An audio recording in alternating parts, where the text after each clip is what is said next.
I'm so much delighted and privileged to serve as a moderator for this panel discussion. And I would like to thank you all who have spared your precious time to join here today, especially conference organizers for preparing this exciting event. At this year's BOK conference, we are seeking ways to help transition to a new growth paradigm with a view to establishing a robust and mutually reinforcing relationship between employment and growth.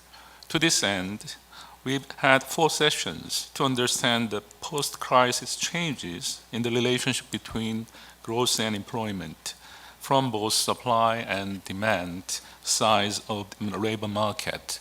We also discussed macroeconomic policies and structural reforms in order to promote stable job creation and more balanced and sustainable growth. Indeed, the global financial crisis and ensuing Great Recession have brought about many challenges for policymakers in both advanced and emerging market economies. The post-crisis experiences of many countries serve to illustrate that the appropriately tailored mix of aggregate demand and structural policies must be consistently implemented not to derail economies and to restore sustainable growth path. Having said that, in this last session, by bringing together prominent scholars and experts, we will further elaborate on the questions raised so far and think about more deeply ways to effectively harmonize macroeconomic policies and structural reforms, effective timing and sequencing of relevant policy measures to secure stable employment and robust growth. Let's first listen to each panelist's discussion, and then we will open up the floor for questions and comments. Then rejoinders by panelists will follow. Our first panelist is Professor Stephen Davis. Please go ahead. You have around 10 minutes. I've got slides, so I'm going to go to the podium here. There have been a number of interesting papers and themes at this conference, and I thought I would focus my remarks on one recurring theme. We heard it from Governor Lee in his opening remarks. It's come up several times by various names. It's the business startup deficit, the slowdown in business dynamism, the slowdown in the startup rate. Here's a metric that I like to use for this topic. So it's the share of employees at young firms, and young is defined as less than 5 years since they first hired a paid employee. So this measure encompasses the startup rate, the size of startup businesses, the growth rate of young businesses, and the exit rate of young businesses. So it's capturing several margins. I'm going to focus on the U.S., but some of these themes are important concerns in other countries as well. What this chart shows you is the dramatic fall in the share of employment accounted for by young firms in the United States. It fell from about 18% in the early 1980s to about 8.2% in 2013, so a huge drop. Now, why is that happening? Aisha, in her remarks and in some of her work, made the point that demographic transitions are an important part of what's driving down the new business formation rate in the United States. But I think there are other things going on as well, and I'm just going to touch upon a few. One thing that I don't know how well it's recognized, but the overall scale of the regulatory apparatus in the United States has expanded dramatically in recent decades. It's hard to kind of capture that in a simple way, and harder yet to assess its overall effects on business formation and young business activity. But here's a chart that just gives you a sense of just the scale and possibly the complexity of the federal regulatory apparatus. So the federal government each year publishes, I guess now in online form, a volume that simply describes all the regulations in effect in that year. This is not the Federal Register, by the way, for those of you who might be familiar with the Federal Register. This is the Code of Federal Regulations. And so just to simply describe the U.S. federal regulatory regulations in effect in recent years takes about 175,000 pages. That's mind-boggling in terms of its scale and size. So think of taking a stack of King James Bibles, 130 copies of them, stacked on top of another. That's how long it takes to describe the regulatory code. And of course, it's not always perfectly clear what the regulations mean, as you might guess. Now, on top of that, the U.S. federal tax code is just ludicrously complex. It takes another 70,000 pages to describe the tax code. I'm not talking about all the judicial interpretations of the tax code, just to describe the tax code. So we're up to 250,000 pages, more than 200 copies of the King James Bible, just to kind of describe the environment in which businesses operate. That in itself is something of an incumbency advantage and something of a size advantage, because it takes a while to figure out the regulations that apply to you, how to abide by them in the least cost manner. Larger firms can afford to have in-house teams that make sure they're in compliance with regulations, that they make effective use of the tax code, and so on. So I think just the sheer scale of the tax code and its complexity, and the same for the regulatory system, is something of a built-in advantage for incumbency. That's been growing over time.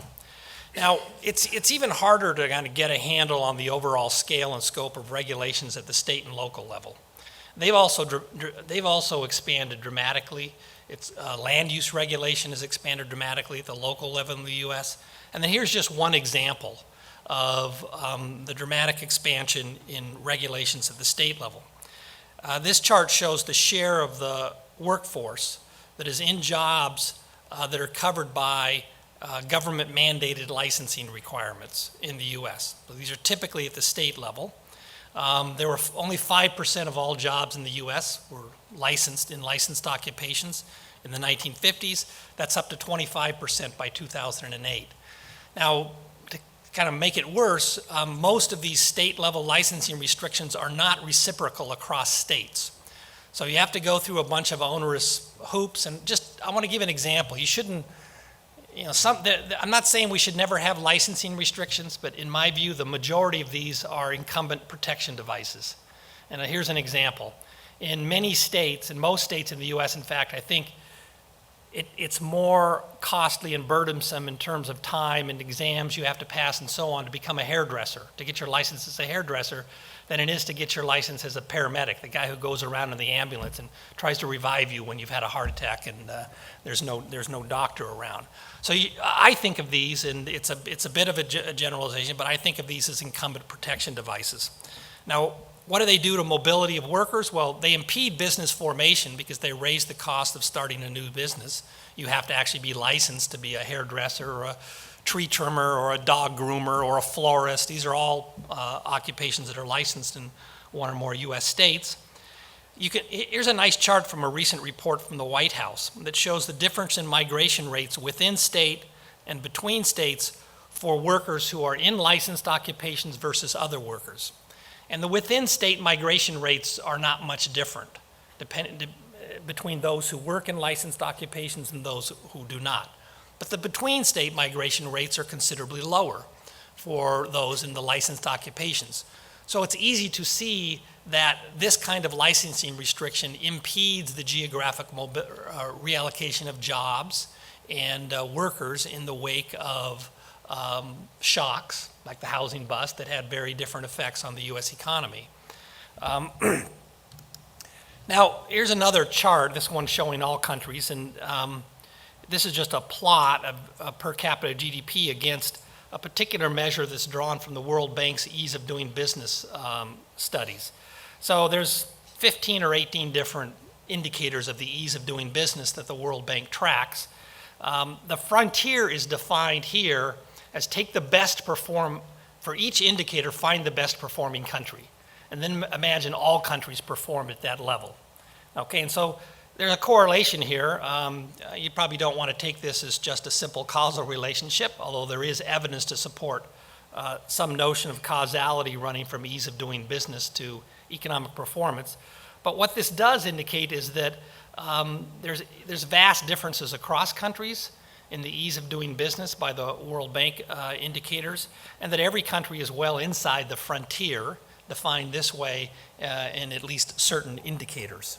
So again, something I think undermines the scope for new business formation.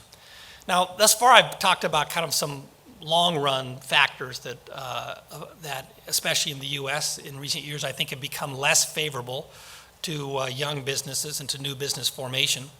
As Aisha mentioned yesterday, there's also a very pronounced cyclicality in the behavior of young business activity. So what I've done here is I've taken out the mean growth rate in the share of employment accounted for by young firms, and then I've shown you the deviations about that mean. The red bars are recession periods, and the green bars are expansions. And so you see a couple things here. There's a strong pro-cyclical pattern in the share of employment accounted for by young businesses, okay? In addition, you see that both in recessions, the effect of recessions on the young business employment share has been intensifying over time, and the positive effect of the young business of cyclical forces on the young business share has weakened over time. Now, if you go to the state level, where there's a lot of variation in the U.S., there's also you can find evidence of a very strong relationship between housing market developments and young business formation. This is just the raw data drawn from some recent work with John Haltwinger. Now, we've done some statistical analysis at the state level in which we control for state effects, time effects, the cyclical effect that I just showed you and that Aisha emphasized yesterday, to try to understand what's going on in certain cyclical episodes. And what we found, and I'll just refer to what we found in the Great Recession. So there's really four things going on. There's four things going on according to our analysis that really made new business formation and young business employment share plummet during the Great Recession. They're the secular forces I talked about earlier. They're the usual cyclical responses. Then there's the housing bust, okay, which was, as we all know, extraordinarily pronounced during that period. And in addition, we make some efforts to identify exogenous state-level variation in loan supply activity. All of those things came together during the Great Recession, pushed down new business formation, young business employment share. And I think of this as another aspect of the sharp decline in overall investment rates that Chu Min emphasized yesterday and their failure to recover. There's capital investment, but new business formation is also a form of kind of intangible investment. That's also been very low since the the global financial crisis in the U.S. and I suspect in many other countries. Thank you. Thank you, Professor Davis. Our next panel discussant is Professor Giuseppe Botola. Please go ahead. Okay, and the last three slides of the presentation, and there should be a way to get there quickly, are, starting from where I was yesterday, I want to go in a pre-committed way on to discuss. Okay. This was a mistake to make them animated, but in a moment we get there. We get to the place where I was using this evidence from integration in Europe, where we found that the same countries that were experiencing capital outflows were also the countries that were deregulating the labor markets, and there were theoretical reasons why. And in a moment I get to the final slide, and then I have the new slides. Oops.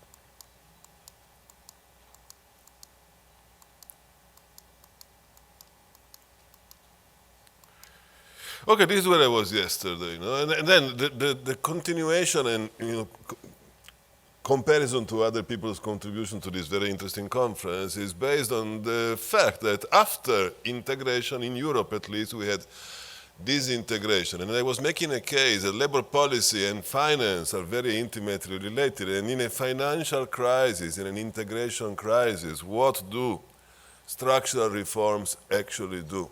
Because again, the point I was trying to make yesterday is that labor policies and other structural policies do change. So we need to understand when and how they change. We cannot just say they are there, but they should change. They do change.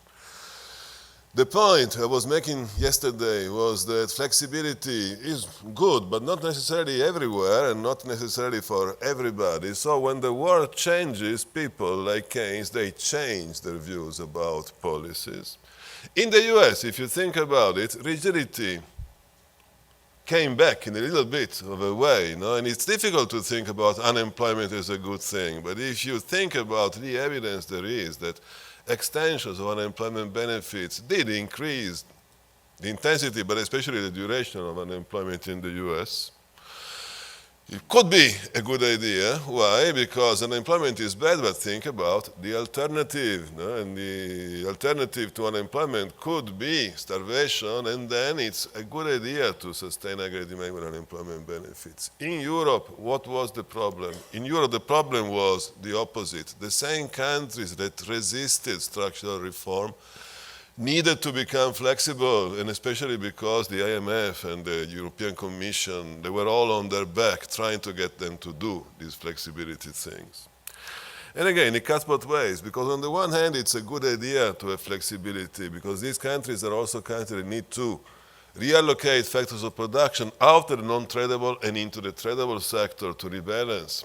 And this is something they need to do, and if they're flexible, they can do it more easily. At the same time, any reallocation also needs investments. It needs to be credible. Romain was saying is that we all have come to think, if you do not have a credible plan for structural reforms, you can end up in the worst of both worlds, where you get the bad side and not the good side of flexibility. What are the ingredients of credibility? The credibility is not something you get just because you want to get it. You have to be sensible to be credible as a policymaker. You need to have a plan. You need to be thinking about the future, and this is where I think our discussion should focus and what our discussion in this conference can contribute.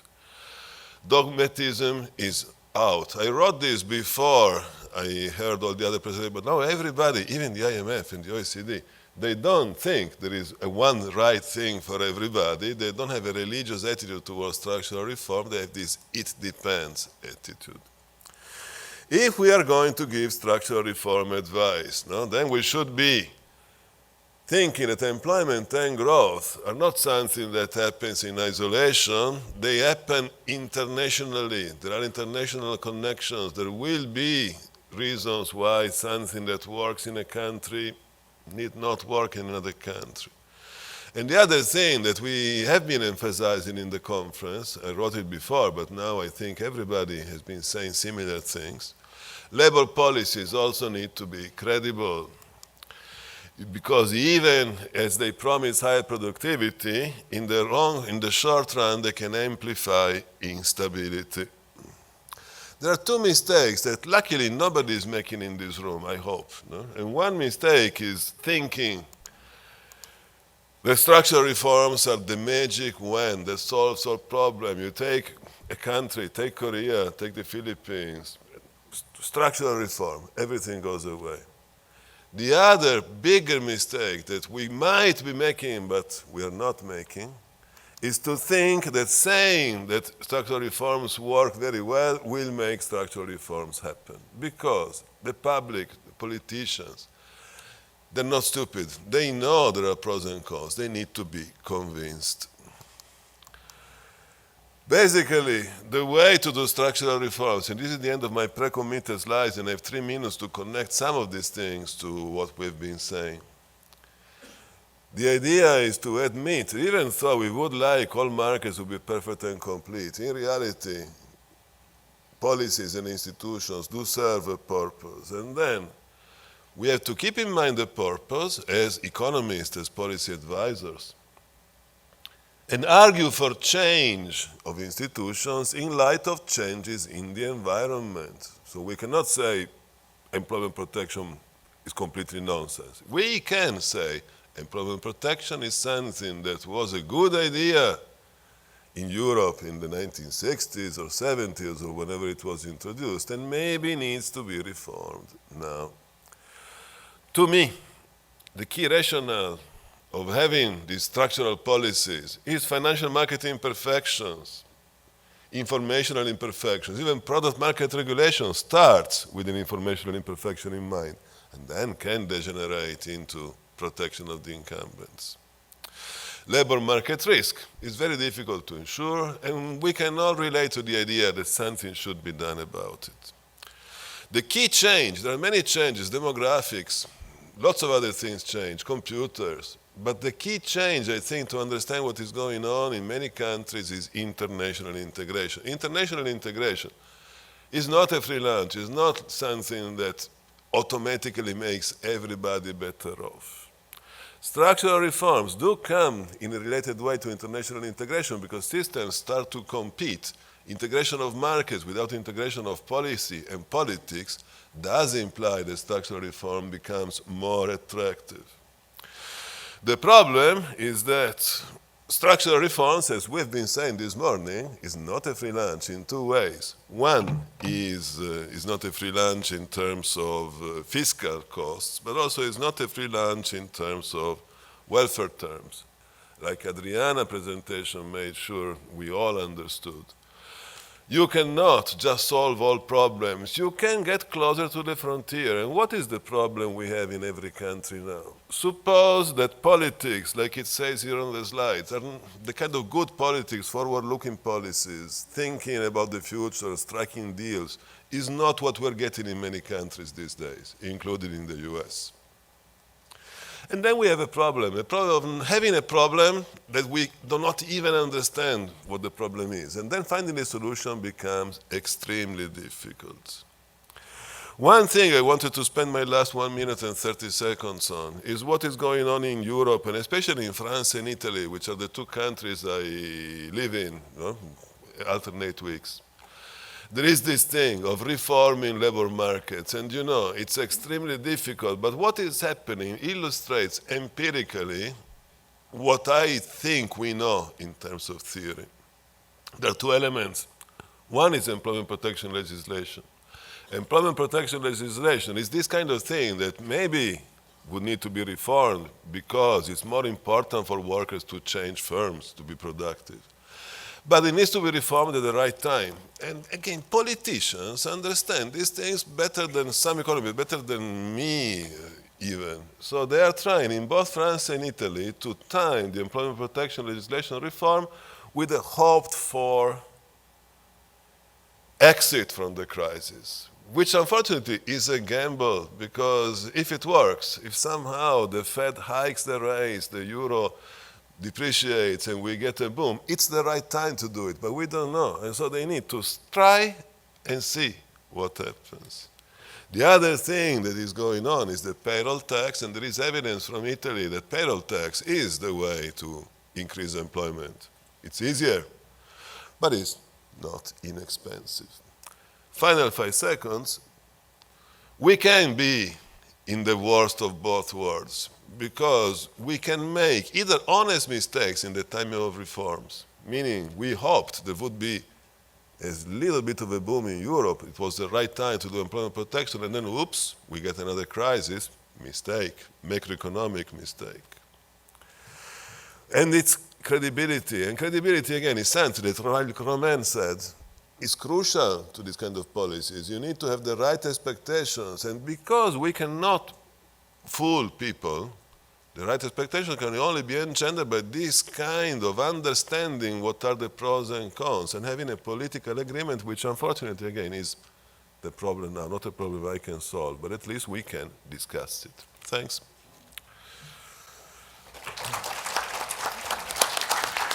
Thank you for raising very interesting points. Our next speaker is Professor David Autor. Please go ahead.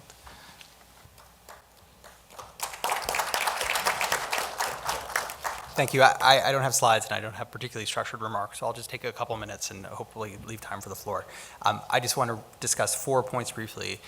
The first one, I think, and this harks back to the work I was doing, I do think the productivity slowdown is actually, or the productivity growth slowdown is a major, not well understood, but extremely important challenge, and it's not, although we can point to specific bad policies in the U.S. and elsewhere, we know this seems to be occurring across dozens of countries simultaneously. And productivity growth is the one thing that almost surely leads to tight labor markets, leads to a lot of both economic and political space for reform. And it's hard to make change when people are already feeling stress for resources, stress for opportunity. You see that, for example, with the attempts at employment protection reform in France. It would be a lot easier to do if people felt it was a buoyant labor market. And it's an irony because at the same time that people are spending a lot of time worrying about the productivity slowdown, they're also worrying about rising productivity coming from automation. And there's an enormous amount of public hand-wringing about the threat of all these technological advancements. And it's funny, and some economists really feed into that and talk about jobs destroyed. And I think usually we don't worry about problems of abundance, right? The problem of too much of something. Too much productivity growth, too much technological advance, too much ability to substitute capital for labor. And I think all the evidence suggests that periods of surging productivity have always been associated with rising employment, not falling employment. So I, for one, hope that the robots get here sooner rather than later. I do have some concerns actually for the consequences for the developing world, much more than the wealthy world, but that's for a separate day. Second point I want to talk about is the challenge of international integration. This is a case where economists have always been extremely pro-trade, recognizing the benefits, how it raises GDP, but this is a case, I think, where economic boosterism actually has been the enemy of the popular success of policy. And this is something we've really seen in the US over the last 2 decades. China's rise as a major trading power, and it's really achieving its rightful place in the world through its growth and productivity, has been extremely disruptive for US labor markets, and we now can see that very clearly. And that was to be expected, at least in retrospect. People are going to be pushed out of import competing industries, they're going to have to reallocate, and especially when US exports are not growing simultaneously, it means they're going to be moving out of manufacturing and into non-manufacturing sectors. That's not Pareto improving. That creates winners and losers. And the economic view, or the sort of traditional argument, not based in theory, but the typical rhetoric is trade is good, it's good for everyone, take your medicine, you'll be better off. And that's not correct.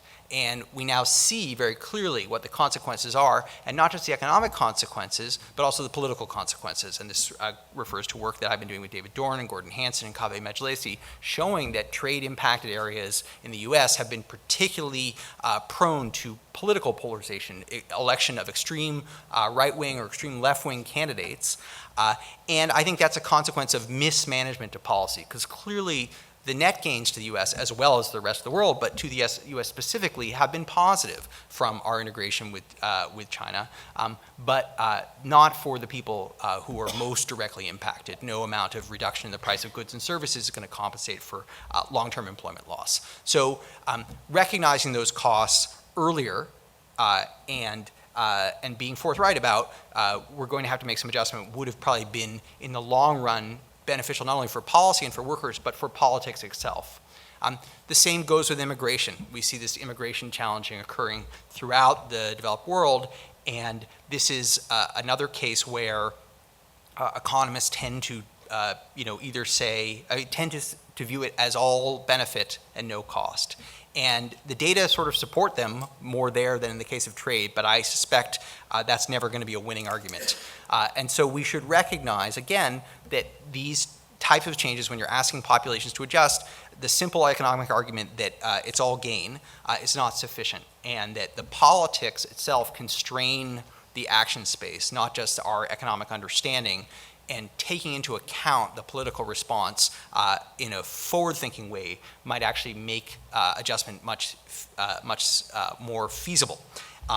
And certainly we see that in the U.S., but we see the rise of sort of populism around Europe, and leaders who want to blame foreigners, blame other countries, propose muscular and regressive policies. I think that some of that is inevitable, but some of that is a consequence of not allowing the gains from globalization and productivity advances to be spread more evenly. That's just speculation. Finally, let me one last comment. I've been really struck more than I understood before coming here, the consequence of population aging, Aisha's work, and others on how much demographics have mattered, will matter. And but I'm also reminded when I'm here in Korea or in my interactions with Japanese delegations in the U.S. That many Asian countries actually have a hidden resource that could help compensate for population aging, which is the underutilization of the capacity of women to contribute to the labor market and to the advancement of society and the dynamism of the economy. And that's a card that maybe we've played out a bit more in many European countries, but you have a whole substantial population that is not contributing as fully and not sharing as much in the gains. And I suspect that a lot of the dynamism that is being sapped by population aging could be regained through integration, through better use of this fabulous resource that is under-invested in. So I think that's actually an opportunity that Korea faces. Thanks very much. Thank you, Professor Alter. Thank you for your contributions, adding the importance of more political economy aspect of structural reform. We have a new session speaker, so let me briefly introduce Dr. Mehmet Yorukoglu. Dr. Yorukoglu received a PhD from University of Rochester and served as a faculty member at Chicago University before joining the Central Bank of Turkey as a deputy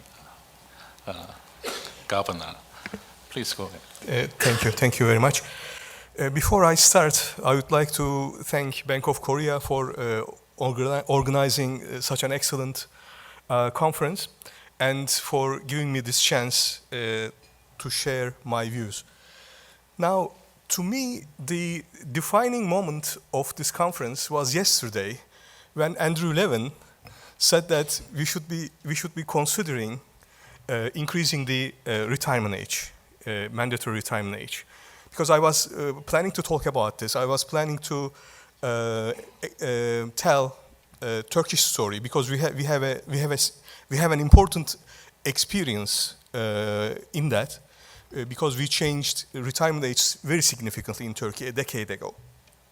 Now, on top of that, during his remarks after the dinner, Tom Sargent said that you should be careful when you play with the mandatory retirement age. Jim Heckman told him that when he put forced 65 years of age for retirement, he gets the labor supply elasticity low enough so that the micro conflict between labor supply elasticity goes away. So this mandatory retirement, if it is restricting, if it is binding, it's a very strong restriction. It binds and it affects the labor supply decision very, very significantly. But not only labor supply decision, it also affects saving consumption decision very significantly because it's the mirror of labor supply decision. So one should be very careful when it changes mandatory retirement age.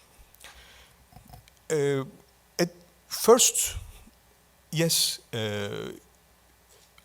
to me at least, mandatory retirement age is a distortion. And if it were individual's decision endogenously, they decide when they should retire, the change would be much more smooth. It wouldn't create volatility, at least, in the economy, on top of the distortion that it already creates. Now, what's the Turkish story? What's our experience? Before 1999, we had a very populous social security system. It was populous not because the benefits that it gave was generous.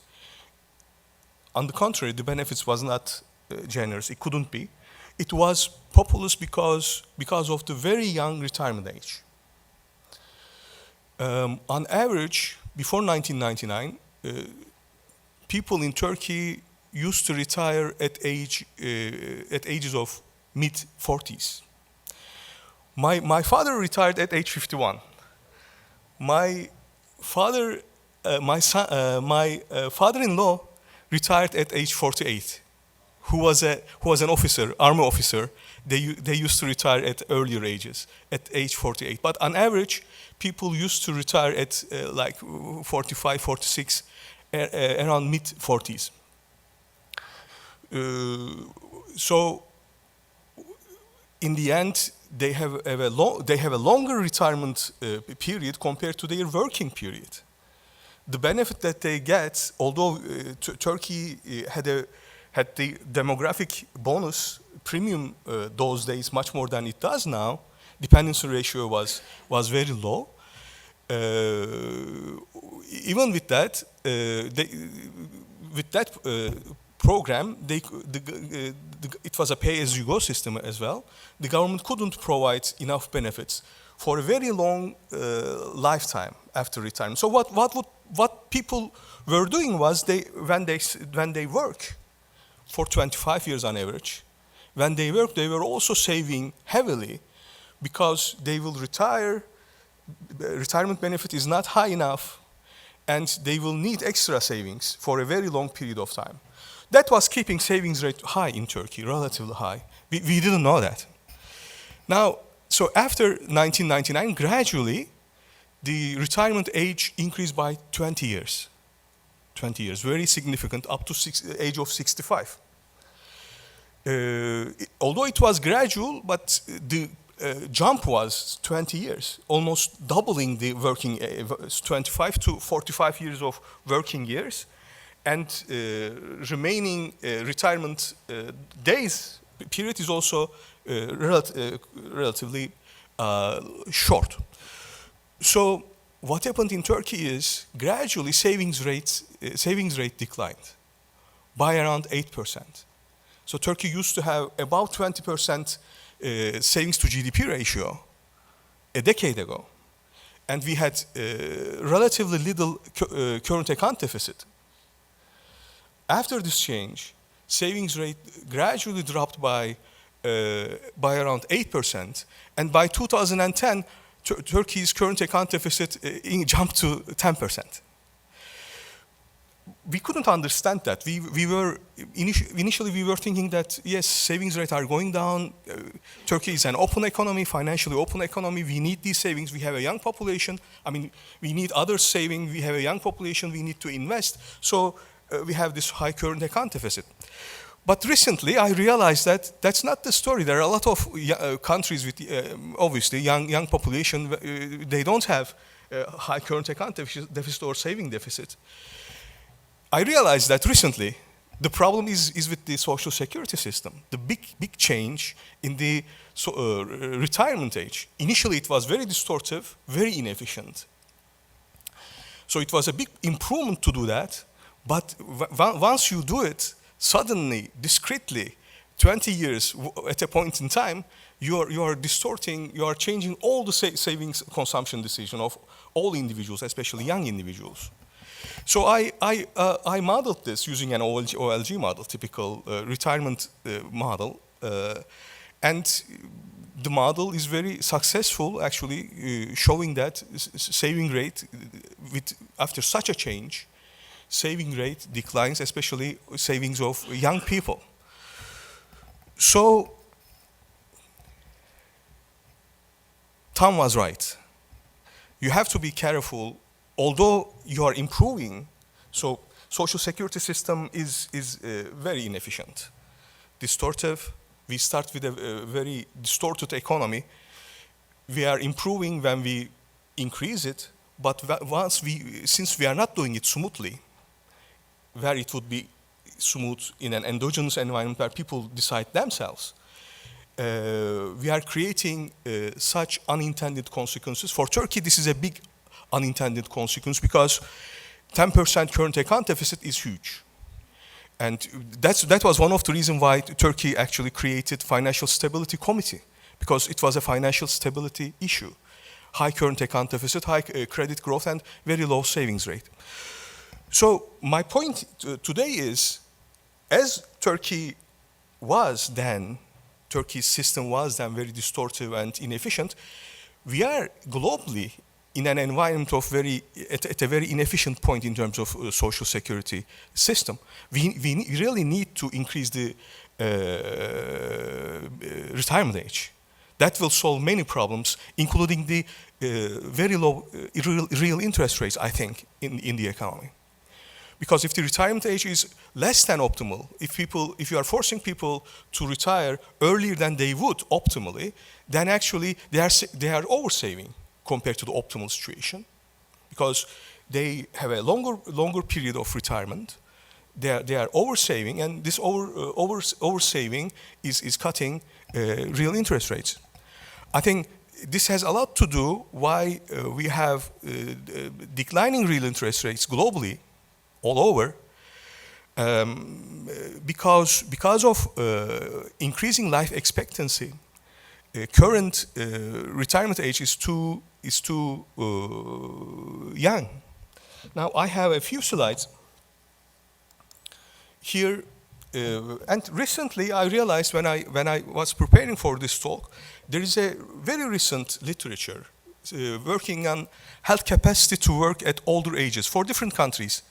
This is for US, but I saw, so this is early 2016. This year, I saw 3 other studies with the same methodology for 3 other countries, for UK, for Denmark, and for Spain. I will show only US and Spain.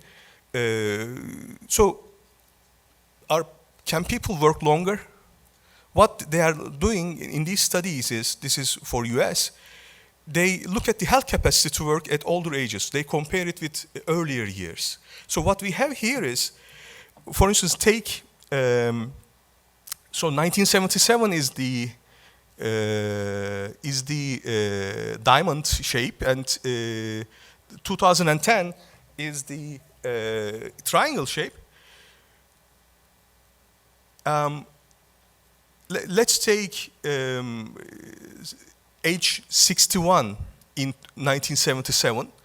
The death rate was around 2.1% in 1977 for a 61-year age person. It is for in 2010. This is 2.1% death rate is corresponds to 69-year-old person, and the difference of employment rate was, for a similar death rate, was 67% in 1977, and it dropped to 28% in 2010.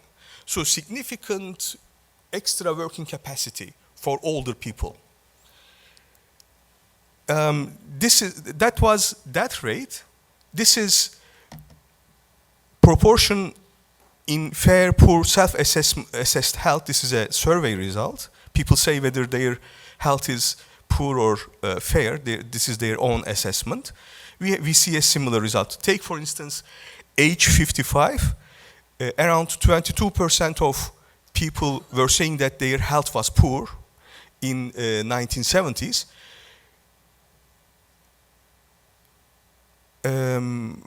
Similar ratio corresponds to age 69 in 2000s.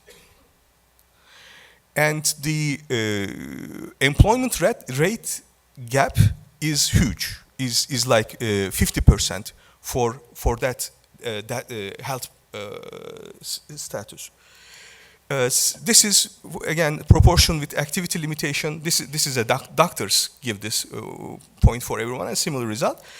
So it shows that for US, estimated additional employment capacity compared to 1977 right now is about 4 years. So people can work with the same health, they have the same health status or position. They can work at the margin 4 years more now in US. This is a similar study for Spain. Again, the results are similar. I don't have time, so I will go fast. Results are similar, but this time for Spain, since Spain starts from a lower base, the estimated additional employment capacity by year for Spain is around 7 years. So people at the margin, so the old people who could retire at that could now work 7 more years. So it's a huge distortion. It will change things a lot. It will change output growth, everything, but it will also change savings. And to me, why we have low real interest rates in the last 2 decades, declining real interest rates, has a lot to do with this distortion, because people oversave for their retirement, because we are pushing people to retire early. So there is a big room to change, just it was for Turkey. So we are at a point where we need to make a big jump, but beware now. We should be careful. So Turkish experience says that we should do it, but we should do it very, very slowly, because it affects savings decision very powerfully, like it does labor supply decision. And so my worry is, in Turkey, it showed itself through current account deficit, because we are an open economy and a relatively small open economy. We couldn't affect world interest rates. So it showed itself in current account deficit. But in a global environment, if all these countries, if all of us at the same time or similar time increase the retirement age big time, like it needs to be, then there will be a big effect in saving decision. Now, real interest rates are low, but it could be much higher than we could imagine, which we don't want because already people, firms, and governments are in big debt. So with this huge debt, if real interest rates go up uncontrolled in such a manner, it could be a disaster. It could be a financial stability, a global financial stability issue. So thank you very much. Tom was right. Jim was right. You need to be very careful when you deal with distortions, with a very distorted decision. When you elevate the distortion, this will affect a lot of things. Thank you. Thank you, Dr. Yorukoglu, adding on your interesting Turkish case. And, our next speaker is Romain Dubar. I guess we don't need any more introduction.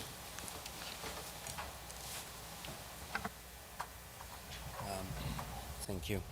I wish I'd presented yesterday so that by now you would have forgotten about everything, would have said, so that I could have built on it a little bit. Unfortunately, I stole the thunder from my own panel discussion. So that said, I took the topic very literally, harmonizing macro and structural policies, and I would like to make a few remarks on that very specific topic. Conventional way to start thinking about this is that, right, you've got two objectives in this discussion, especially in the current context where we've been facing slower trend growth and at the same time slower potential growth, right, and at the same time persistent slack in many advanced economies. And you think about two instruments to try and address these problems: structural reforms to try and boost potential growth over the medium term, and the macro policies to try and address the slack issue, right? And so perhaps to make this issue non-trivial, of course, what's most interesting is to see whether there's interactions between these two sets of policies, right? And that's what I'm going to try and argue, that there are interactions, and these interactions take the form of complementarities, in the sense that, macroeconomic policies can basically shape the short-term effects of reforms that I've mentioned. I won't repeat it, but I will just elaborate on a few points. and at the same time it may even raise, in certain circumstances, supply itself when there's very deep hysteresis. I'll try, this is a panel discussion, so I'll try and be a little speculative on that front. And conversely, the structural reforms can help the job of macroeconomic policy in stabilizing the economy, right? So you got these complementarities among both, and we've started learning about those, but I think that we still need a lot more work, and I'll touch on a few issues. By the way, these are really notes that were intended for myself. They're not slides, so don't really be obsessed by the text, because they were just meant for me, not to forget the points. So macro policies can affect the effect of reforms. In the sense we have a complementarity between macro and structural reforms from that perspective, and that's especially under slack, as I've tried to argue. You saw some of the slides that job protection reform can be costly if carried out in bad times. Benefit cuts can also be costly if carried out in bad times. And so this is exactly when you actually need macro policies, macro stimulus. So when you carry out these reforms in bad times, give an even stronger argument, right, for complementary macro policy stimulus. And why is it that we have this complementarity? Is ultimately reflects the role of some market imperfections, right? For job protection legislation is clearly that there are search and matching frictions. You have an immediate layoff effect from the reforms, while the hiring effect is more gradual in a labor market that has matching frictions. You don't find a job overnight if you're laid off, today. For unemployment benefits reflects credit constraint, the fact that if in bad times there's more credit constrained households, and benefit cuts are going to affect them disproportionately. And when you do proper modeling work, for instance, with right, you have a DSG model with heterogeneous agents, and some of which are credit constrained and some of which are not. Actually, there's 1-2 recent papers that have found that indeed in such cases a benefit cut that would lower the long-term, the equilibrium unemployment rate over the long term is still going to raise unemployment in the short term. And for product market reform, the friction here is entry costs, right? And in bad times, when you have credit constraints in the economy, and especially in the wake of the global financial crisis, when credit constraints were very tight in many economies, and these economies were forced to do reforms at the same time. Here, think the Southern European countries, right? Greece, Portugal, that were pushed to do product market reforms, and at the time where credit constraints were really tight, well, then we didn't see much of a response, right, much of a response of entry to these reforms. And it's tempting, and we have actually, I didn't have time to show that, but some firm level evidence to suggest that indeed, when credit constraints are tight, those firms that are in the sectors that are more dependent on external finance actually respond much less to a reform, right? The deregulation is not going to spur the same amount of entry and investment by incumbents when credit constraints are tight, and which is exactly what happened during the crisis. And we've got examples from the past that macro policy support can help speed up the effects of supply side measures. If you think of some of the big reformers in the 90s, actually also in this chapter, we did some case studies analysis using this synthetic control method that's being increasingly popular in case study analysis. And what we find looking at some big reformers from the past is that countries like Australia, the Netherlands, Ireland, that did big reforms in the 90s, saw pretty quick effects, pretty quick takeoff, in GDP per capita relative to the counterfactual.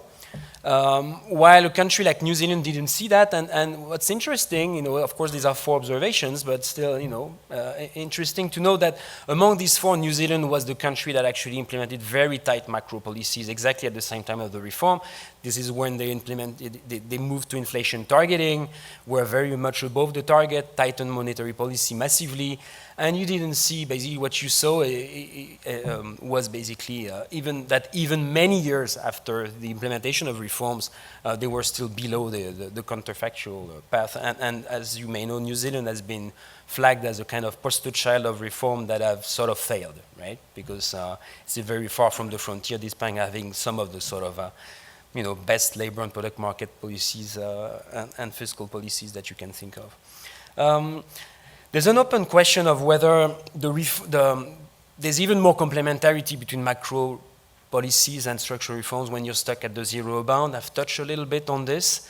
Of course, this is all the more true as reforms have deflationary effects, right? If reforms do have deflationary effects, then indeed you can have contractionary reform at the zero bound and an even bigger need, right, for a fiscal push to help you get out of deflation and magnify the effects of the reforms. The thing is, here I will leave it open in the sense that it's unclear whether reforms have big deflationary effects. When you do also, again, we've done theoretical analysis in some other papers. And, you know, product market reform, for instance, spurs firm entry, and that has a positive effect on investment, right? That offsets some of the adverse effect on the downsizing of incumbents. So the net effects on demand are not that clear. Likewise, job protection reform actually means an increase in productivity, makes existing matches more valuable to firms, and that is conducive to higher wages, which is again inflationary and needs to be weighed against the deflationary effect from job protection deregulation through layoffs and weaker aggregate demand. So bottom line is we don't know much whether reforms are actually deflationary, so this remains very much an open question. And of course, that has been touched upon in the previous section. Another sort of complementarity is on the political economy front, in the sense that macroeconomic policy support can actually facilitate the implementation of reforms in the first place. There's countless examples. Just a recent one in Italy, actually, is the fact that job protection reform was accompanied by a labor tax wage cut, right, and tax incentives to boost hiring under this new contract. One example of a fiscal sweetener, but there's absolutely zillions of those. So this, in the sense of macro policies can support the effects of reforms.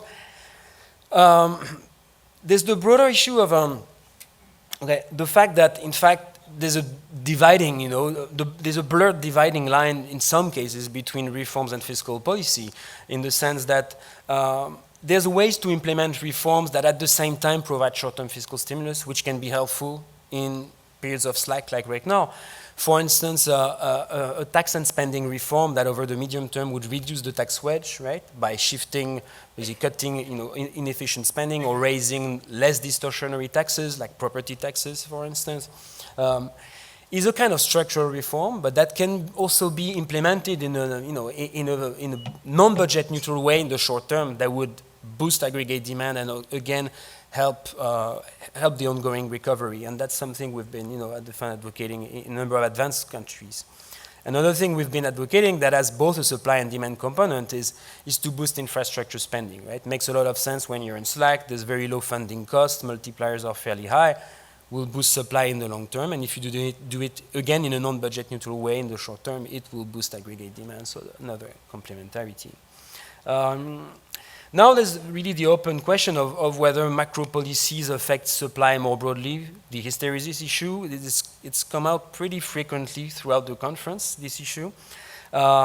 This issue of whether we underestimate hysteresis, right? There's evidence, you know, so Beth Han had this very nice paper yesterday showing that there's permanent output losses from big macro shocks. I mentioned, you know, the paper by two of my actually colleagues at the fund, you know, Valérie Serran and Sweta Saxena, the 2008 AER paper that found exactly the same thing, you know, for very broad samples, where basically you find that, you know, big crises do have permanent level effects on output, right, but no permanent growth effects. At least that is still, you know, is still you know, true. I mean. So it basically doesn't question conventional macroeconomics, but this is really a troubling fact. And also troubling is, you know, Ruud, my colleague yesterday, mentioned that we find very good evidence, you know, that fiscal stabilization can actually raise long-term output. There's also, you know, this nice paper by Philippe Aguillon and Iona Marinescu that have found that one channel through which this may happen is through the continuity of R&D projects, right? Because you know, credit constraints in bad times can actually lead to disruption in the R&D process, and disruption in the flows of R&D can actually destroy the stock of R&D, of existing R&D efforts, right? If the complete discontinuity of projects basically means a very large loss, and that entails very strong hysteresis effects, right? Another issue that's been raised, another strong hysteresis channel, is through labor force participation. Andy actually is there, had a paper on that issue. And here in the past, what we saw was that a major source of hysteresis on the labor force participation was actually through older workers' withdrawal from the labor market under shocks. It was especially prominent in Europe, where there were large incentives for early retirement that in the face of shock led to large withdrawal from the labor force. So very persistent effects on labor force participation as a result of this, right? So I think we need to know much more about hysteresis and the fact that, again, macro policies in certain specific situations may have effects on supply. Now a few points on the reverse relationship, which is in a sense the fact that reforms can actually help the conduct of macro policies. The bottom line is that lower real rigidities especially facilitate the job of macroeconomic policies in stabilizing the economy. And there's the Blanchard-Galli paper that flags that under real rigidities, this divine coincidence, that is the lack of trade-off between stabilizing inflation and stabilizing the output gap, stabilizing output, is basically lost, right? And the cost of real rigidities is very high.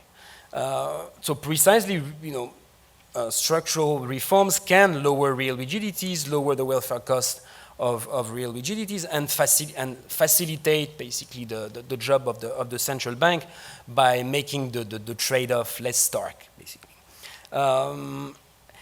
And on that, the euro area crisis was a very painful reminder of the cost of these rigidities, the importance of addressing them.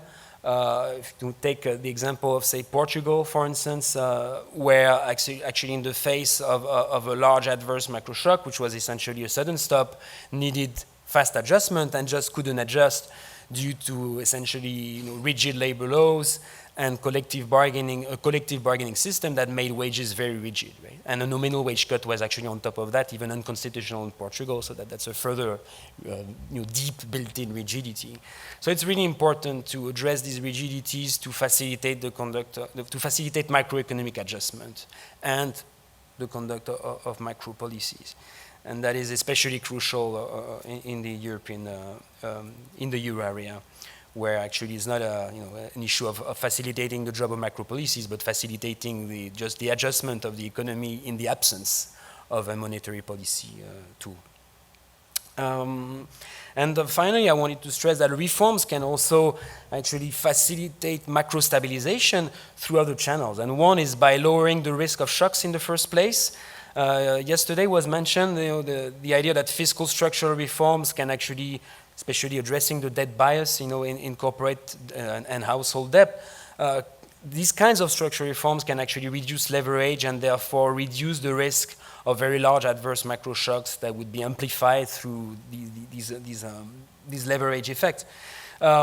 And reforms can also facilitate macro stabilization by improving fiscal space in the first place. Many of these reforms will improve tax revenue over the medium term. If you think about job protection reform, product market deregulation, and by doing this, they will improve the medium-term budget positions, which then gives you space to try and stimulate the economy in the short term. And that's a kind of advice we've been giving, especially to Japan, where, of course, fiscal space is almost inexistent, but could be created, some of it could be created through reforms. And finally, final slide is actually based on these.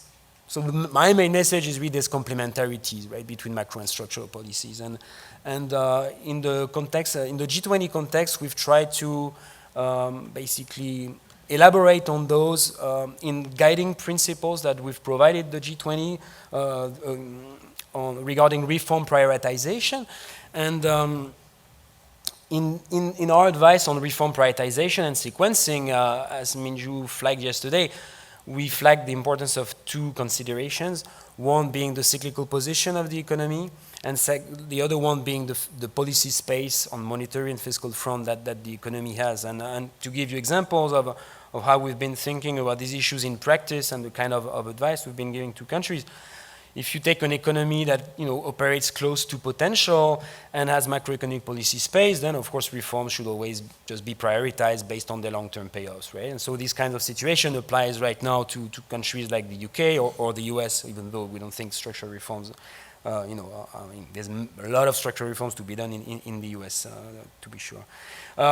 In a country that, by contrast, operates below potential but has a lot of macroeconomic policy space, our advice has been to do the reforms, but to use the space to address the potential short-term cost of some reforms. And actually, Korea is a very good case in point, where there's a lot of fiscal space. There's some reforms that would need to be done and could have short-term costs, such as corporate restructuring, such as job protection reform. And so we've been advocating to use the space to offset these kinds of costs. And finally, in cases where basically there's no space and you're still operating below potential, then in those cases, we've been flagging the need to do budget-neutral reforms, right, in the form of tax spending reforms, both in advanced economies and also in emerging markets, where there's a lot of scope for efficiency enhancements through tax and spending reforms. Think about, in many EMs, scrapping inefficient energy subsidies and raising spending on infrastructure, or broadening tax bases but reducing marginal taxation, marginal tax rate. There's a lot of scope for that. And finally, we've been, as I mentioned, also emphasizing that in those cases where you're completely constrained, you can create a little bit of space through medium-term consolidation plans, credible medium-term consolidation plans that would give you a little bit of space in the short term, and that's kind of advice we've been providing in the case of Japan in particular. I'll stop there. Thank you very much. Thank you very much, Dr. Duval. Thank you for elaborating more on the relationship between structural reform and macro policy. We have a final speaker, Professor Kwak Do-sun. He's a department chair of Sogang University. He received his PhD from University of Rochester, and before joining Sogang, he has served as a professor at Texas A&M University and Dongguk University. Please go ahead. Thank you very much. First, I'd like to thank the Bank of Korea for organizing this great conference and giving me a chance to talk in front of this wonderful audience and participants, creating intensive discussions. My talk is about entrepreneurial activities and income distributions. So this is based on my recent work. Entrepreneurs are important, and the main story is that like this. Entrepreneurs are important in the share of income and employment, as well as in the cyclical fluctuations over business cycles, in particular in the high income groups. Income distribution business cycle dynamics is an important issue for economic redistributive and stabilization policies. But there has been a relatively less attention to the behavior of entrepreneurs in the aspect of income distribution dynamics. Only some papers are talking about the entrepreneur's choice. Quadrini 2000 red paper and Cagetti and DiNardi JP 2006 paper and Terajima 2006 Bank of Canada working paper set up a model explicitly considering entrepreneurial activities, but their main issue is not an income distribution. Why don't you take a look at this picture first? This picture is just a detrended Gini index and detrended business cycle, detrended GDP series for the US economy. So you can clearly see that income inequality is counter-cyclical. That is, the income distribution improves during expansions and worsens during recessions. The Gini index is clearly counter-cyclical with some lags. If you take a look at the next table, it shows the cross correlations between the detrended income shares and detrended output series based on the income quintiles. Okay. So you can see that the first three quintiles shows the highly positive correlations with detrended output, but in the fourth quintile and fifth quintile, 80 to 95 percentile shows strongly negative correlations with output, which means there is a new employment in expansion period in the lower income quintile. So which means there is an increase in extensive margin as well as in the intensive margins. But for the higher income groups, there is an only increase in intensive margins, increase in wage or salary, not the employment rate because already high. But the problem is the last one. The top 5% shows acyclical behavior. So that is my main questions and topics. And I'm trying to say that I'm arguing that there is a role of entrepreneurs in this top 5% acyclical behavior of income shares over business cycles. This is just another representation of the previous table, nothing else. Okay, this is a correlation of the income share of first quintile with output and second quintile, third quintile, fourth quintile, and 80 to 95 percentile, and top 5%. So this is just shows the picture as another representations. How do I define entrepreneurs? In the PSID, there is a survey questions like in your main job, are you self-employed or do you work for someone else? So we can define clearly you work as an employee or you work for yourself. But in CPS data, there is no question like that. So, but I can identify self-employment or entrepreneurs with a household with self-employed income. So which makes the 60% of total sample becomes workers and 10% entrepreneurs and the remaining 30% is non-employed workers, either employed or voluntary unemployed people. So what I'm trying to say first is income share of entrepreneurs are high, especially in the top groups. Oh, sorry. So in the top 5%, about 37% of the top 5% is from entrepreneurs, okay, from PSID. And also in the fourth quintile and 80 to 95 percentile, about 10 to 15% is come from entrepreneurs' income. In terms of population share or employment share of entrepreneurs is large in the top 5% group, and also about 10 to 15% in the fourth quintile and 80 to 95 percentile. And also relative average income of entrepreneurs is large in high income groups. So this is a relative to average income of that group, so which means entrepreneurs earns 35% higher than that of workers in the top 5%. Where this is, I mean, this one is a very small sample, so maybe I'm not going to focus on this difference. So also I can trace out the behavior of entrepreneurs over business cycles. Okay. Oh, it doesn't work. Okay, if you look at this picture, income share of entrepreneurs over business cycles. So income share of entrepreneurs in the top 5%, the red dotted line shows very volatile and pro-cyclical behavior over the business cycles than other income groups. And also employment share also very volatile for entrepreneurs in the top 5%, denoted as a red dotted line. Oh, it doesn't work. Average income of entrepreneurs are, you can see clearly, the very pro-cyclical and volatile than that of workers. So I'm saying that over the business cycle, there is a role of entrepreneurs.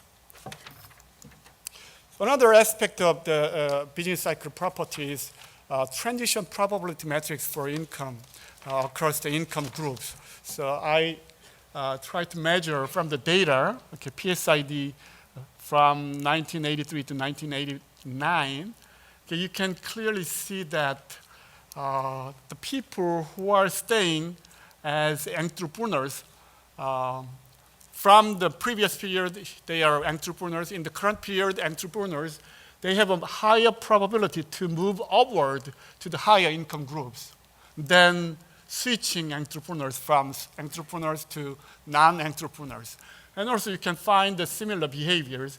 The probability of staying non-entrepreneurs to move upward, the probability of moving upward to the higher income group is lower than switching from non-entrepreneurs to entrepreneurs. So what I'm saying is to take an advantage of being an entrepreneur will move you to a higher income group. So what I did is I'm not going to talk about all the details of this paper, I mean the model I said. I'm just going to give you some features and the result of my theoretical model. I set up a heterogeneous agent DSG model, and main features is like this. I introduced heterogeneity in individual labor productivity in addition to aggregate productivity shocks. And also I introduced additional heterogeneity in entrepreneurial productivity. So there are two sources of heterogeneity. One is individual labor productivity shock, and the other one is individual entrepreneurial productivity shocks. So another kind of opportunity for being an entrepreneur. So there are three occupational choices: workers, entrepreneurs, and non-employed workers. And there is an optimal allocation of capital between the asset market and investing her own businesses. This heterogeneous agent DSG model successfully reproduced the income distribution dynamics in terms of acyclical behavior of the income share of the top 5% and the transition probability matrix across the income quintiles. If you look at this picture, this table first, focus on the last column, okay, the acyclical behavior of top 5% income groups. Or this is the data, and this is my model, and this is the previous studies.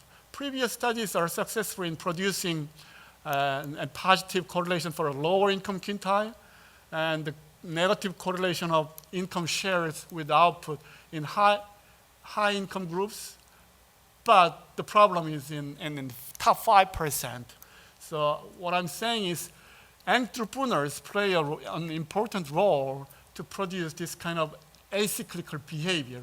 If you exclude entrepreneurs in the data, this becomes negative, okay? Like the model implies, the previous studies. And in my model shows a similar correlation numbers. So this is an illustration of graph, I mean the table. So in the previous study, it shows highly negative correlations, but in the data, it's acyclical, close to zero. My study solves these problems with the role of entrepreneurial activities. And also, I was successful in producing these behaviors in the transition probability matrix. So if you stay as entrepreneurs, then you have a higher probability to move upward in the higher income groups. So what's the point of this talk? Or what I'm saying is maybe there is a different behavior of entrepreneurs over the business cycles relative to the worker side. So we need to explicitly consider the behavior of entrepreneurs separated from workers' behavior, which gives us an important implication for income distribution dynamics. Or I've been working on Korean data, and I didn't find a similar behavior, but maybe more different characteristics of entrepreneurs, or maybe self-employed people are different from the people as an entrepreneur in the US. Maybe productivity level of self-employed in the individuals are low. In Korea, they are concentrated on the service sector, low productivity level. But maybe very important to consider entrepreneurs' activities separately from workers' activities. It is important to facilitate active entrepreneurial activities for income distribution sense. And also it is important to make environment for creating good quality entrepreneurial activities, such as startup business environment for giving the people more opportunity to go up to the higher income groups. Thank you very much. Thank you, Professor Kwok, showing us a very excellent, it's almost like a independent research rather than a panel discussion, which is excellent complement to A. Sego's work yesterday and Steve's comment today. We now have listened to all panelist discussions. Now let me open up the floors for general questions and discussions. If you have any comments or questions, please feel free to take this opportunity. We would be grateful if you could kindly identify yourself first, but I'm not sure whether I'll follow Professor Sargent's algorithm or as Professor Rabin's augmented algorithm, because we have very limited time, about 20 minutes or so, but please take this opportunity. Any questions? Okay. Rabin first. So I want to actually refer to the really important work that Professor Sargent's done, at least one part of his work, which is making things robust to kind of worst case outcomes. And so when we think about priority for structural reform and macroeconomic policy, it seems to me that that should be the heart of what we're trying to accomplish, not fine-tuning so much as trying to prevent and mitigate worst case scenarios. So let me give you a couple examples here that are striking to me. First of all, in the United States, during the Great Depression, we had a terrible problem with elderly poverty. And that led to the adoption of Social Security, which was introduced in a uniform way so that everyone from that point on who was over 65 basically was eligible for a pension, regardless of how much they'd paid in the past. And when you look today at the median household income for people over 65, it's about 3/4 of the median household income for U.S. In general. Okay, so in other words, the Social Security systems worked well here in practically eliminating poverty among elderly in the United States. When I looked at the statistics for Korea, it's very alarming. The elderly poverty here is a very serious situation. I understand it's a difficult problem because there's been changes in the society and people's connections with their children, especially single elderly people. But in Korea, the elderly income is less than half of the median. That seems like an urgent problem that deserves structural reform, because the elderly suicide rate in Korea is one of the highest among all the OECD countries. So we know this is a very serious problem.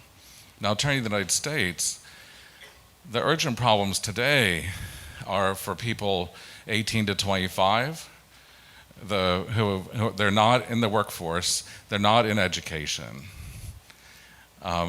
All the kinds of things that Till van Wachter has emphasized in his research, that the consequences of those people not being in the workforce is devastating. It's catastrophic for their long-term lifetime income. They're not accumulating years of experience, they're not accumulating human capital. It's catastrophic for the U.S. economy and the public welfare over time. In the United States, another catastrophe is people who are not in the workforce at middle age. This would be particularly people, say, 45 to 54. Again, they're not in the workforce, they're not disabled, they're not in school, they're not retired, many of them are single, and the suicide rate for that cohort is is dramatically risen over the last 10 to 20 years. It's a very serious public policy problem. That's urgent. Maybe part of the answer to that is macroeconomic stimulus that helps overheat the labor market and bring some of those people back in. Maybe there are other things, but in terms of priorities, it seems like this is urgent. So, I mean, maybe Professor Autur in particular could comment, or Professor Davis, but the extent to which these problems are urgent. There are other ones that maybe can wait 10, 20 years for us to figure out. These ones seem like they have to be dealt with soon. Thank you. Professor Lee. Thank you. Jong-Har Lee from Korea University. I have two questions, one for David Autur and the other for Stephen Davis. It seems David Autur has a little bit positive view on the automation or robots in the future. So I would like to ask you a little bit more elaborate on that, because there are a lot of concerns over the destructive role of robots in the labor markets, especially in many countries. So I wonder why you have so positive views on that. And then one question is, do you think the impact of increasing the robots would be the same in the US as well as in the globally? I mean, because it would have some impact on the trade patterns, depending on whether the country is more labor surplus or labor deficit. Another question is on the Stephen Davis. I hope you would elaborate a little bit on your last slide, because it was very clear presentation, but at the end, it was not very clear about the role of the housing price on this young entrepreneurs employment. I think it's the young firm employment share. Whether this housing price decline reflects some macroeconomic conditions or financial conditions, because the first paper we heard yesterday was more emphasizing the structural factors which would have impact on the start-up firms and also employment by these startup companies. Thank you, Professor Lee. People, you also quite have questions related with this or a separate question? Okay. Before taking your question, I think let me give Professor Davis and Autur answering these two questions because they are related. You first. Okay.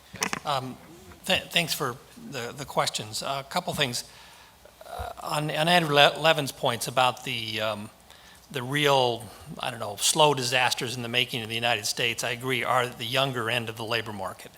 That's one of the reasons I emphasize occupational licensing restrictions, because they often are an impediment to young, especially less skilled worker starting out a business. If you didn't have a great education, maybe you can start a landscaping business, but if you have to get a license first, and that takes several months and some funds, you're discouraged from doing that. So I think this is a huge problem, and it reflects a confluence of the failure of the U.S. educational system in some respects to respond to the shifts in the global labor market. I think in previous decades, shortcomings of the U.S. educational system were often made up by the flexibility of our labor markets at the low end, so people could learn by doing on the job, they could move around. That's been tamped down to a considerable extent. The occupational licensing is just one aspect of that. There are many aspects, and I won't go into them here. I think Aisha made this point yesterday. Young firms do disproportionately hire young workers, so there's a connection there between the young firm, the strength of young firms and the employment opportunities for young workers, and that's on top of the kind of extra fluidity and business dynamism associated with young firms. On the 45 to 50-year-old problem, in certain segments of the U.S., I'm not sure it's a labor market problem. Maybe it is, but a lot of those people that fit the profile you described are people who have a history of drug and alcohol problems and who have serious problems in their lives that might be mitigated for some of those people by stronger macroeconomic performance. I'm quite confident of the positive effect of macroeconomic strength on the young people, I'm less confident on that middle segment that you mentioned. Now, as to the last slide, I apologize for not being clear. I was rushing at the end. Let me tell you a little bit more about what we did and what I think is going on there. So we basically take the same approach that Mian and Sufi and others have used, but we've extended it to time series variation to construct instruments for local house price movements, differences in local house price movements across states as a function of differences in the housing supply elasticity. So there is an IV strategy that underlies the results that I described. There's also an attempt to develop exogenous variation in small business lending activity. So there's a series econometric estimate underneath those. Now, what accounts for that effect, for those effects? You mentioned financial channels. In fact, I think one of the major channels, and we're working to kind of pin this down now, one of the major channels through which housing markets affect young business growth and formation involves tapping home equity. Okay, so there's several scattered pieces of evidence that suggest that's in place. So there's kind of a direct role for bank lending to businesses, but many young businesses, at least in the US, I don't know the situation in Korea, are not able to effectively tap into bank loans, but they are able to get a personal loan secured by their home equity that they then use to start a business or to expand their business. There are other channels as well. My current best guess is that's probably the most important one. And there's also just wealth and risk tolerance effects. You know, there's old line of thinking in economics, which I think is largely correct, that wealthier people have greater risk tolerance and hence they're more likely to undertake risky activities like starting a business or expanding an existing business. Okay, thank you, Steve. You want to add? Sure. In the interest of time, let me just, and I think your answer was excellent to Andy, so let me respond to Dr. Lee, the question about why am I optimistic about automation when so many people are so worried about it. Well, I'm not completely optimistic, but let me start with the optimistic side. The first point is that worrying about automation, you know, people sometimes say, oh, it's like global warming. It's this thing we're gonna, you know, it's coming upon us. But global warming is just a bad, right? I mean, it's an adverse consequence of some other things we're doing, but automation is directly productivity enhancing. So again, in general, problems of abundance are much less hard to deal with than problems of scarcity. And this is a problem of abundance. But let me be more specific. One is that machines don't just replace us, they complement us. And we see this in every way that they, you know, make us more productive. Or to give a very concrete example from Jim Besson, who's a lecturer at Boston University, you know, since the rise of the automated teller machine in the United States in the early 1980s, the number of bank tellers in the US has increased. It's almost doubled. And that seems crazy. Like, we know that ATMs replace bank tellers. How's that possible? Well, I mean, the short answer is that they made it cheaper to open bank branches. And so banks just branched more. They have more tellers in net. And they do a different type of banking. They do relationship banking. It's not about transactional banking as much anymore. That's not a paradigm for all occupations. Obviously, some of them will go away. But it's just an example of that kind of complementarity. Or, you know, to give a counterexample, you know, when Milton Friedman was visiting Israel in the 1950s, he saw all these guys by the side of the road digging ditches with shovels, and he said, well, why don't you give them steam shovels? It would be, you know, so much more productive. And his guide said, well, this creates more jobs. And he said, well, why don't you give them teaspoons? So the second thing is that the second thing is that we underestimate our own creativity. It would have been impossible for people, you know, at the turn of the 20th century when 40% of US employment was in agriculture to anticipate what the other 38% of them would do when agricultural employment fell to 2%. And if you had asked them, they would not have said, oh, you know, software, business services, tourism. They would have had no idea. And so we are very good at thinking of new things to do, and many of the jobs that we all occupy didn't exist 100 years ago. So I don't sell human creativity short. And people who write books saying, you know, the rise of the machines, they say, I can't think of anything that we'll do with all this labor, therefore there won't be anything. They're putting a very strong bet on their lack of imagination. I wouldn't make that bet. The third point I'd make is that, you know, consumption rises with income. And, if people in the US, for example, wanted to earn the 1915 standard of living in 2015, they could work about 17 hours a week. But most of them don't. They choose to work full time. They have shorter careers, but consumption demand seem to rise at the rate of about 1.03 times income. So that creates a lot of opportunity for employment. But now let me offer the caveat, which your question hinted at, which is about the developing versus developed world. I do think there is a danger that robotics will devalue the labor stock of the developing world, that a lot of the trade of the developing world comes from either trade in labor-intensive services, like working with inconsistent materials like fabrics and leathers and so on, or direct trade in labor services, domestic service, construction. I don't think the latter is threatened in any short-term future, but the former is, and I do think that is a real concern. And if, let's say, robotics becomes extremely productive and actually displaces all of the kind of dexterous work in the rich world, well, we're still on kind of the winning end of that bet as well, because we own the robots, we own the patents on the robots, right? So one way or the other, we get the wealth.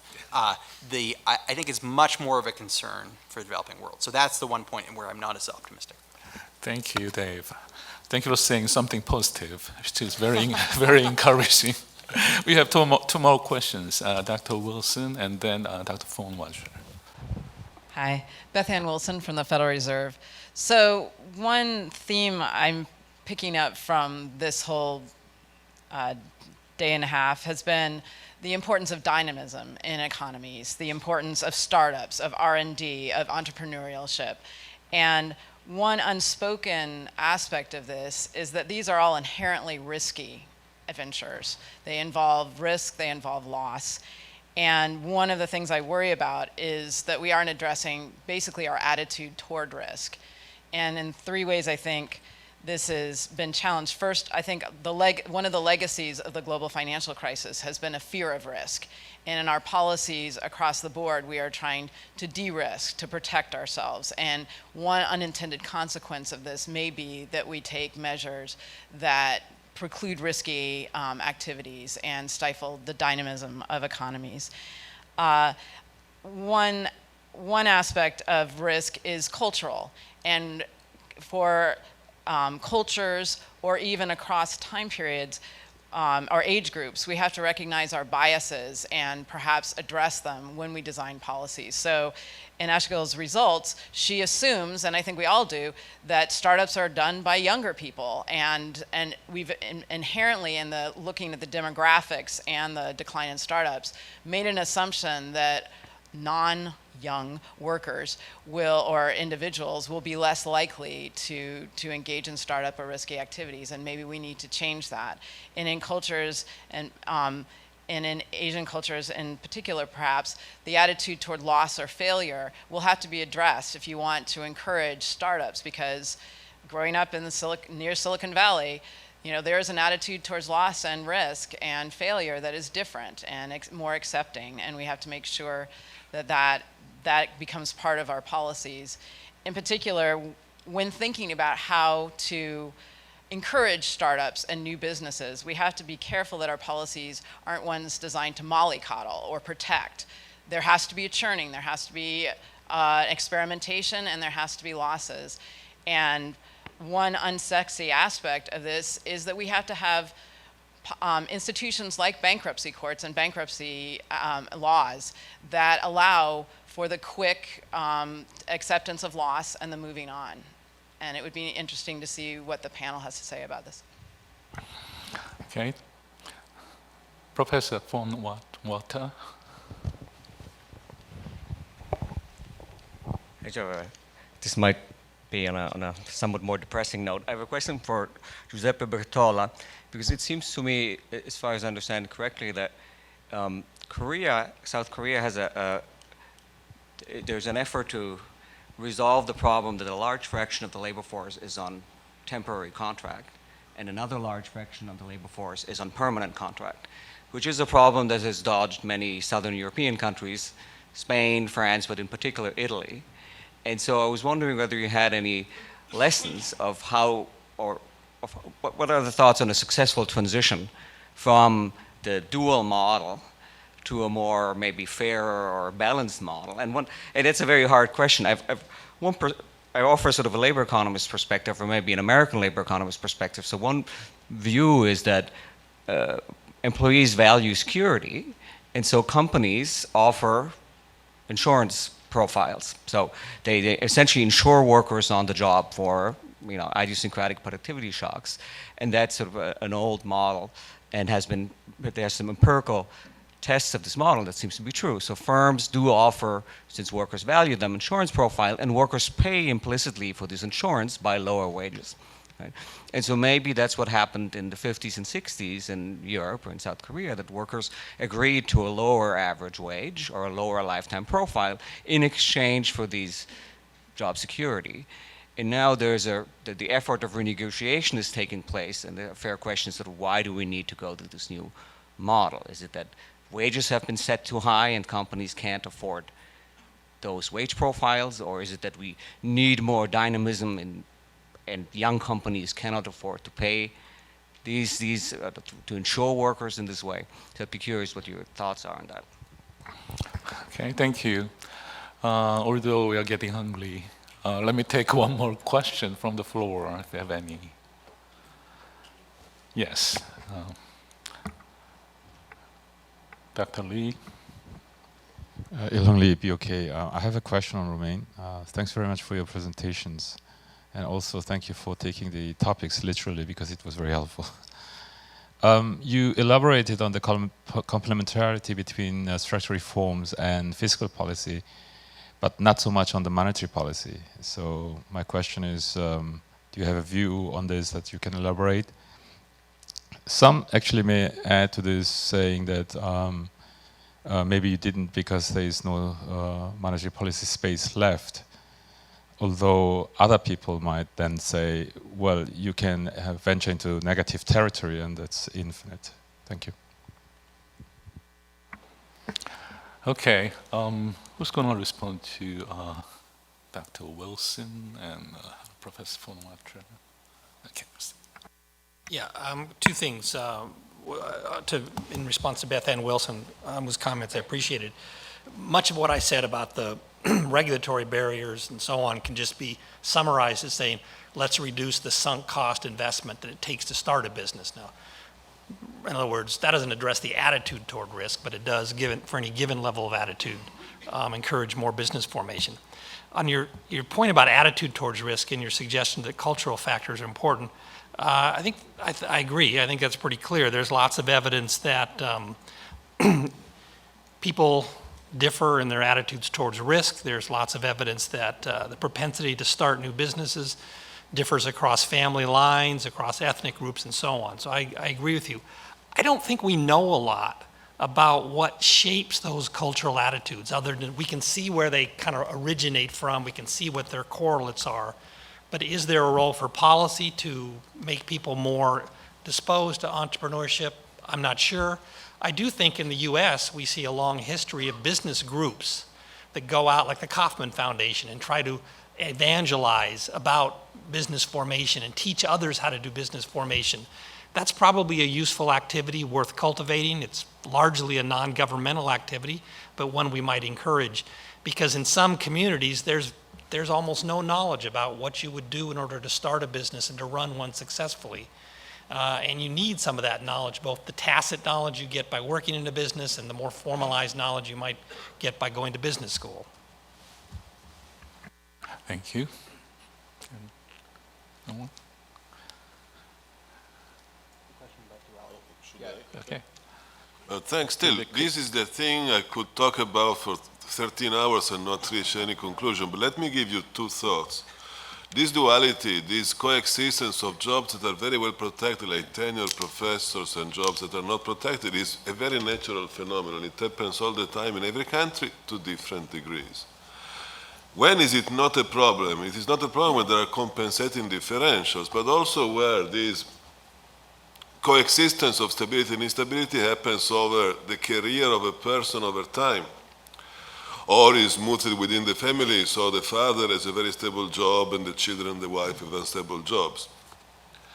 The big problem comes when there is a transition, when something changes in maybe even in culture, in the female participation, or in the structure of the economy, because then we have this situation, which is a very, again, financial situation, where some people have made a career choice and they're trying to prove something in their life on the basis of rules that need to be changed. And it's very similar to what happens to public debt or to pensions. There are these problems now in Europe of changing the mix of stability and instability, and some generation that was thinking, okay, when I'm young, I'm unemployed, and then when I'm old, I get a stable job, loses out. And this is why, strangely, the young people are unhappy about removal of firing restrictions.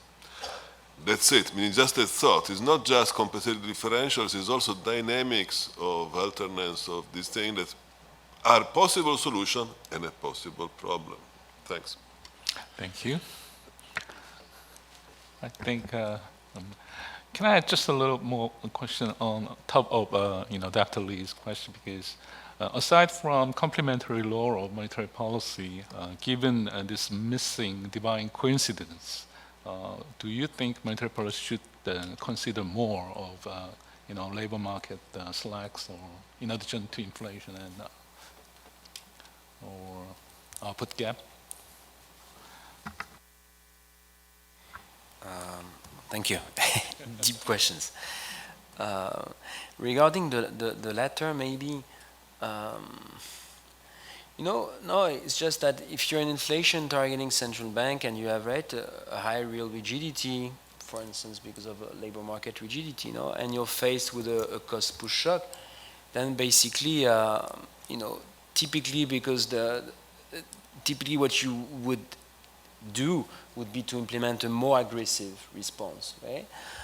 Because the cost push shock would otherwise, have second round effects, basically, that you don't have if you don't have this kind of real wage rigidity. That's what you typically find. So I would think it doesn't mean you would need, to target, to have a different target. It just means that your optimal response, to a given shock is going to be much more aggressive if you have a real wage rigidity than if you don't, right? And that will, that's where the complementarity, one source of complementarity lies, in the sense that if you reduce real rigidities through reforms, you can actually ease the terms of this trade-off for an inflation targeting central bank.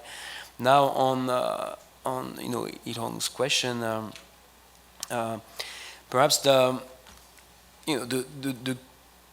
other than what I said about fiscal, a little bit of which applies to monetary policy, perhaps the key issue at the current juncture is really this interplay between being at the zero bound and doing these reforms at the zero bound, right? So as I flagged earlier, key really is to know whether doing these reforms would be deflationary or not, right? I've argued that for some reforms, actually it's very unclear whether they're deflationary. But for some others, you could think of deflationary effects, right? If if really overnight you were able to boost female participation massively, this kind of big labor supply shock would probably be deflationary, all else equal. Although in practice, I don't think it's a realistic scenario, in the sense that any reform-driven changes in labor force participation are actually very gradual. So I don't think there's much room for worrying about this in practice. But you can think of shocks that potentially would be deflationary. And as I said, most important is we don't know much about the deflationary effects of reforms. So I would say the main policy lesson, therefore, for monetary policy would be that when you do reforms, because the risk is really that reforms are deflationary, again, which then leads to a higher real interest rate, and that contracts aggregate demand. So what you really want to ensure is that inflation expectations remain anchored, so that you don't have this kind of real interest rate effect, from the reforms. And how to ensure this indeed means that you have to be standing ready to respond to any deflationary effects of reforms that would materialize, right? And at the current juncture, that would indeed mean exploiting the little bit of room that remains in terms of quantitative easing and negative interest rate policy, right? So I think that would be the kind of lessons for monetary policy that I could think about at the current juncture.